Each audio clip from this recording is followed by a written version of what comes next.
reappear again in like later cases. But like here, no, not at all. Uh, that said, though, one character from the Phoenix mangas does show up in the Edgeworth ones. So the Edgeworth manga are a sequel to the Phoenix ones. Hmm. So where do these take place? I don't know. Uh, I would assume they take place either right before or right after the first Edgeworth game because Kay Faraday is nowhere to be seen. So yeah. Uh,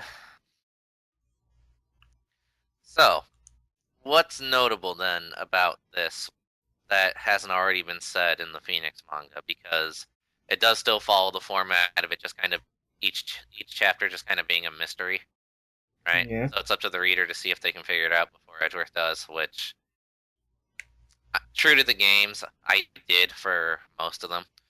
Uh, because I don't know, maybe it's just me, but I felt the mysteries were a lot more straightforward in the Edgeworth books than in the Phoenix ones. I don't know, maybe it's just me. Uh, It didn't stimulate your mind. that said, there are some creative ones. I'm trying to think of a good example. What was one I really liked? Uh, in fact, I think it was in the first book, so let me just flip through it because I have it right fucking here. So, Flip, flip, flip. table of contents. Where are you? Usually in the beginning of the book. Yeah, here we go. Wow, these table of contents fucking suck. Literally, it's beginning of stories, bonus story, translator note, preview. That's all they give you in the table of contents. That's fucking awesome. Okay, so I'm just gonna flip through this the old-fashioned way. Fuck it. Do we know who published this in English? Who published it in English? Yeah. Uh, I don't know. I think Capcom did. Hold Capcom. on. What the fuck? Oh wait, no. Kodansha Comics. Kodansha. Yeah. Kodansha, I had faith on you. You guys do UQ Holder and Parasite. And Well, you're gonna. you Go. took over with Negima as well. Yeah. Let's see. Who published the Phoenix one? Because I actually have one of the books right here for Kodansha Comics. Also did that. Huh. Hmm. Well, that's interesting. And I'll get into that in a minute.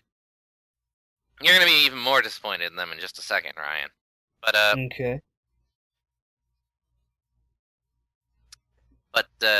there are a couple creative cases. Like there's one involving a band where a band member actually gets killed on stage, but no one notices. Uh, there's also another one I liked where it's this. It's funny. Like the story starts off kind of like this. You would swear it's a cop drama rather than it's Ace Attorney. But as it goes, it ends up like evolving into being a murder case, and it's actually pretty cool because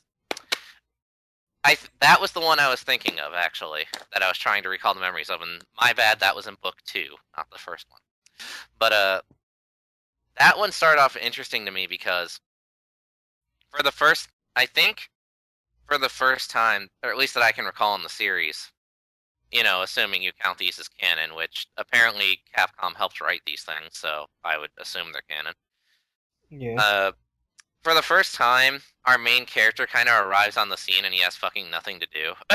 like, like they're like, oh yeah, it was just something that happened between a cop and a hostage situation. You're kind of not needed because it's pretty straightforward. And Edgeworth is like, yeah, okay, whatever. I'll just kind of chill then, I guess. And then eventually he notices something they overlooked that spirals the story. But yeah, I mean, if it wasn't the first time, it's a very rare case because I can't think of one off the top of my head. I'm sorry, Ace Attorney fans, if there have been other cases like this where your main character is just kind of he expects to be needed, and they're just like, nah, it's alright, whatever.